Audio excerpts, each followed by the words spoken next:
Portal Extremos, o seu portal de aventura.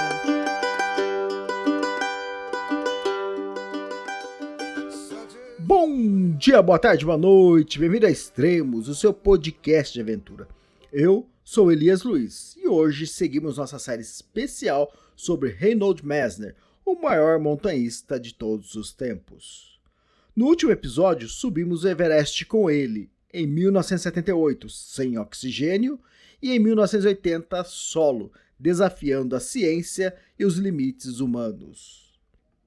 Agora, no quinto episódio, os outros 8.000, a conquista completa.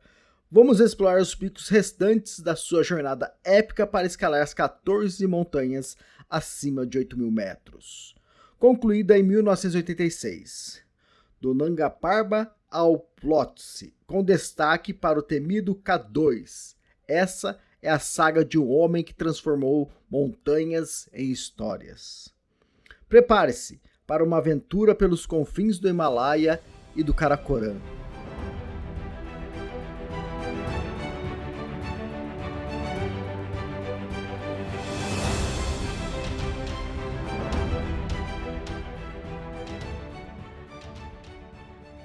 A jornada de Reinhold Messner para os 14 8.000 começa em 1970, no Nanga Parbat, aos 25 anos.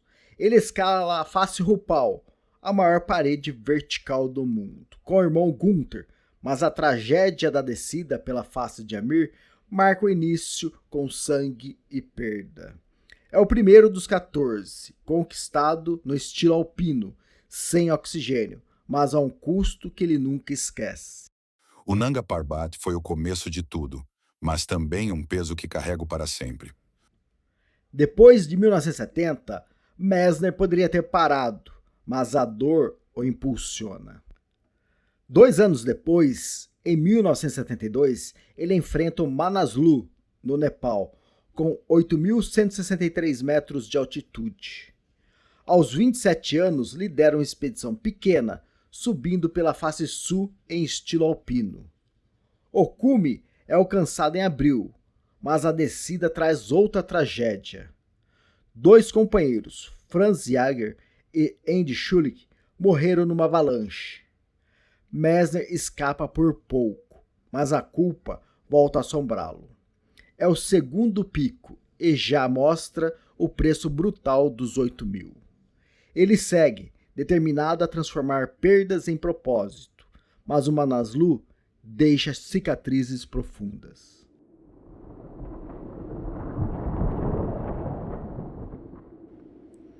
Em 1973, Messner, aos 28 anos, escala o Annapurna, no Nepal, com 8.091 metros de altitude. Ele escolhe a face noroeste, uma parede de gelo e rocha que exige técnica e resistência. O Annapurna tem uma reputação sombria.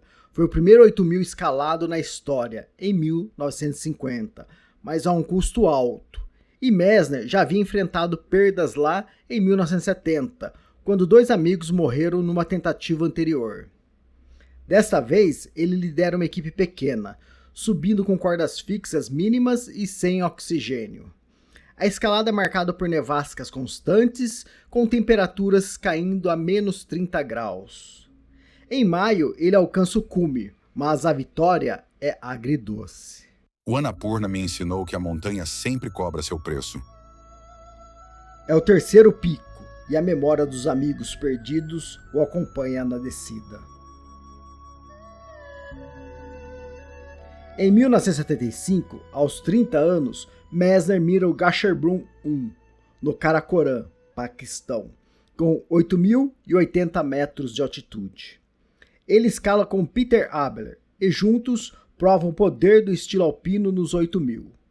Subindo pela face noroeste, levam mochilas leves, sem oxigênio, enfrentando geleiras instáveis e ventos que ameaçam arrancá-los da parede. Em agosto, alcançam o cume, com o sol refletindo nos picos nevados ao redor. É o quarto pico, e uma vitória limpa, sem perdas, sem controvérsias. Na mesma expedição, Messner e Abler escalam o Bird Peak, com 8.051 metros de altitude, E também o Gasherbrum 2, com 8.035 metros, ambos no Karakoram.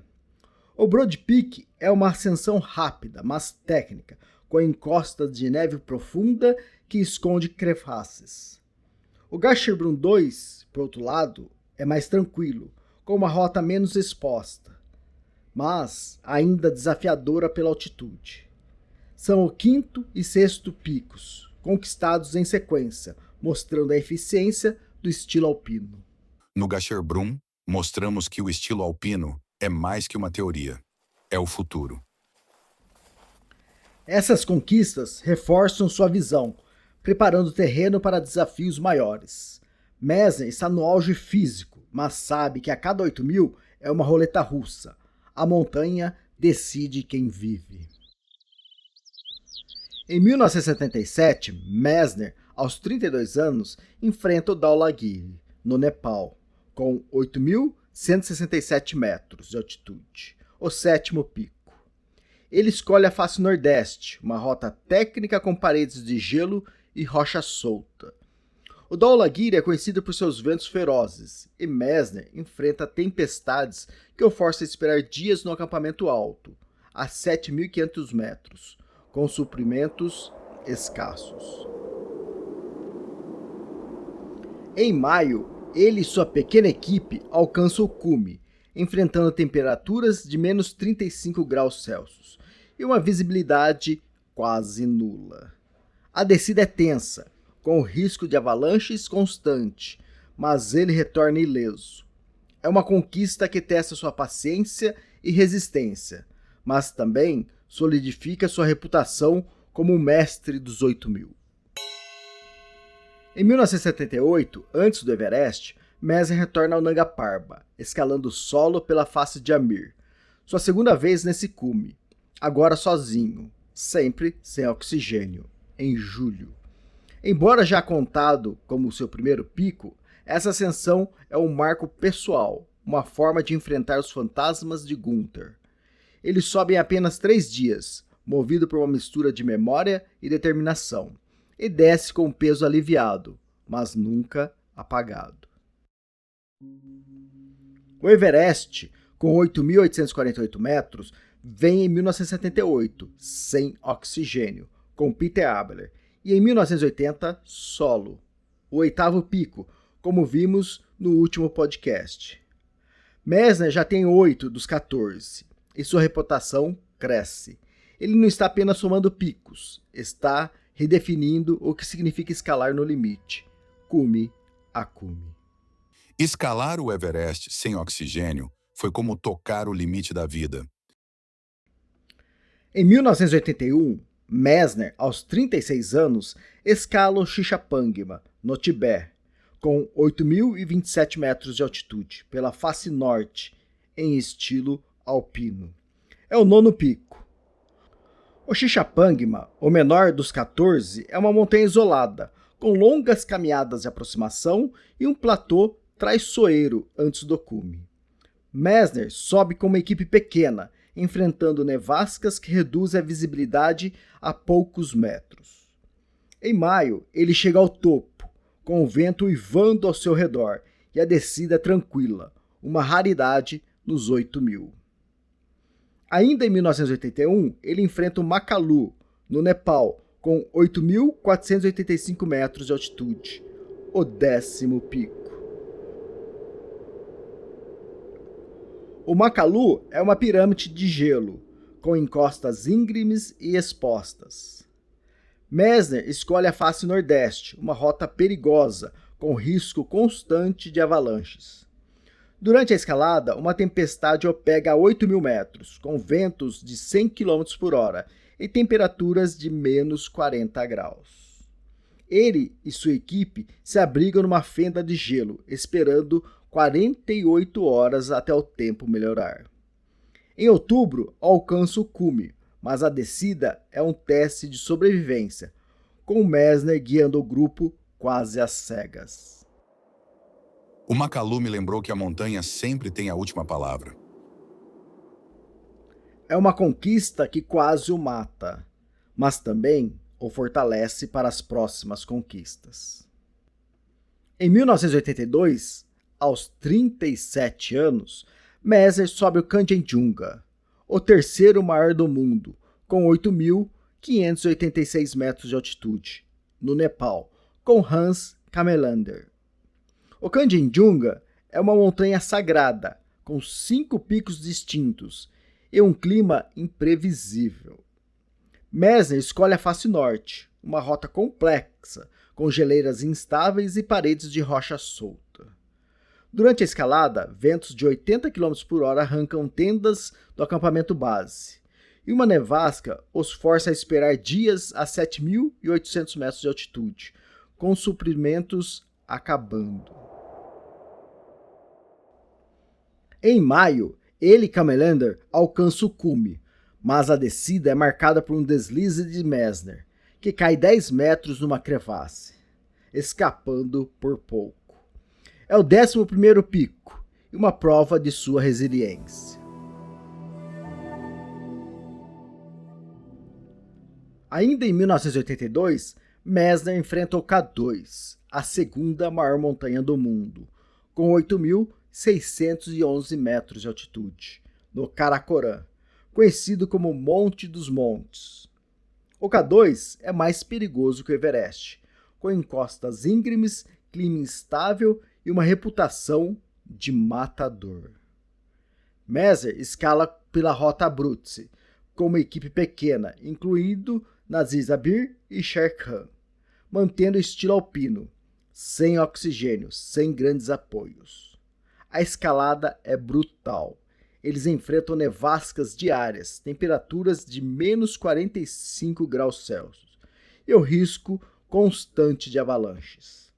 Em 12 de julho, após semanas de luta, Messner chega ao cume, com o céu claro por um breve momento, revelando uma vista que ele nunca esqueceria. Mas a descida é um pesadelo. Uma tempestade os pega desprevenidos, com ventos de 120 km por hora e nevascas que escondem a rota. Messner e seus parceiros ficam presos por dias a 8.000 metros de altitude, sem comida, enfrentando o frio mortal.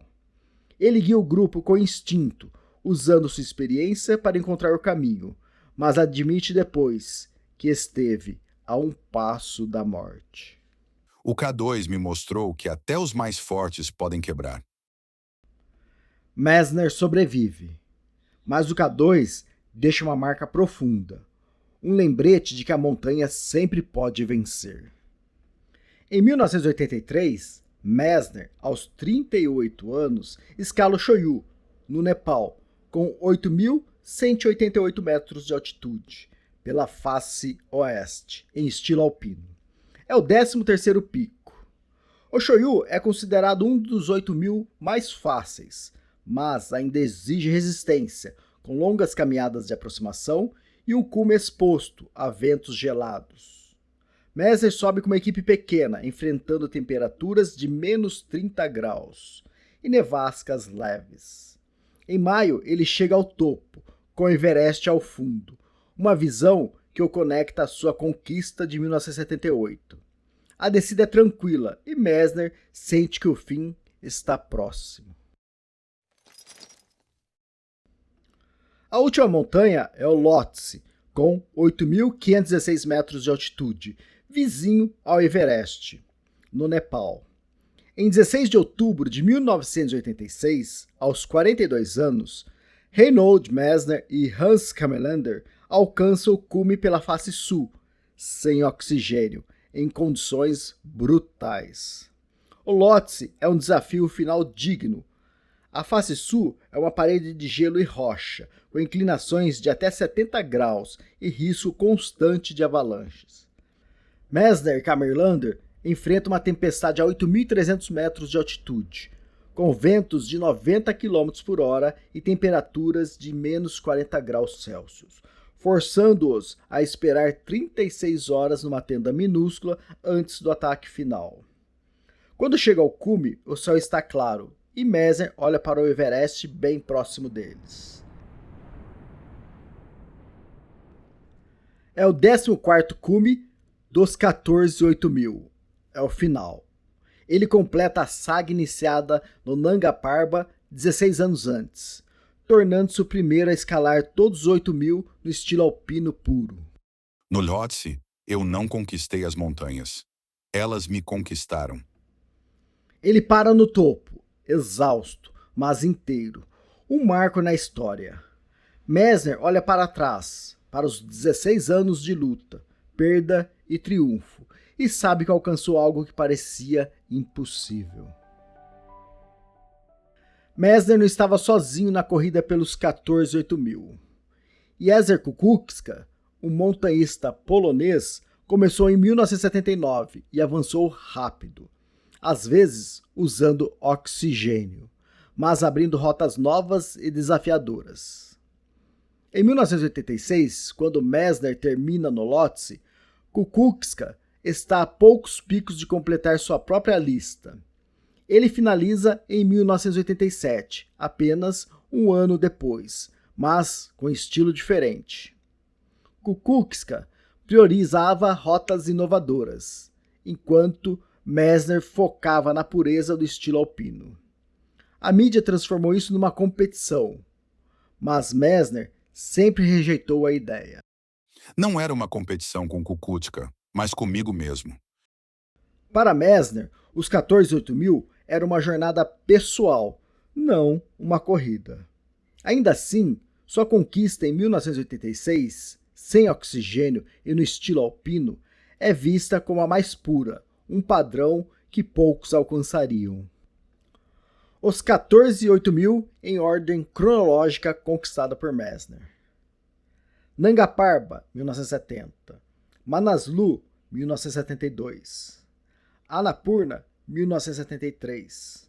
Dhaulagiri, 1977.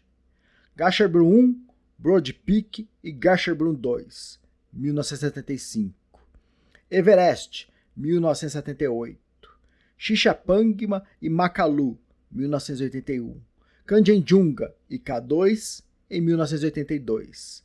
Shoyu, 1983. E Lhotse, 1986. Messner termina em 1986, antes de Kukuczka, com estilo que redefine o montanhismo. Ele prova que o homem pode sobreviver nos 8.000 sem artifícios, inspirando uma geração de escaladores como Will Steck e Alex Honnold, que adotariam o estilo alpino em suas próprias conquistas. Os 14 foram minha arte, não minha guerra. Essa visão artística de harmonia com as montanhas é o que o diferencia. No próximo episódio, veremos como Messner vai além das montanhas, explorando desertos, polos e sua própria filosofia. Essa é a história dos 14.008.000, uma odisseia de coragem, perda e triunfo que mudou o montanhismo para sempre. Não perca o próximo podcast. Sou Elias Luiz, escritor, guia no Tour do Mont Blanc, fotógrafo e editor do Extremos. Quer uma sugestão de leitura para a sua próxima aventura? Conheça o meu livro Patagônia, uma caminhada no fim do mundo, que narra minha jornada por essa terra selvagem. Em 2022, fiz algumas travessias épicas, como Circuito O em Torres del Paine, trilhas em El Chaltén e Bariloche, finalizando em uma das trilhas mais inóspitas e temidas da Patagônia, o Circuito Dientes de Navarino, no fim do mundo. Cada página traz a essência da Patagônia, com fotos que te transportam para lá. Compre no extremos.com.br ou no Mercado Livre e viva essa experiência comigo. Obrigado por nos acompanhar e até o próximo episódio. E lembre-se, Reinhold Messner completou os 14.008.000 para mostrar que o impossível é só o começo. Qual é o seu próximo cume?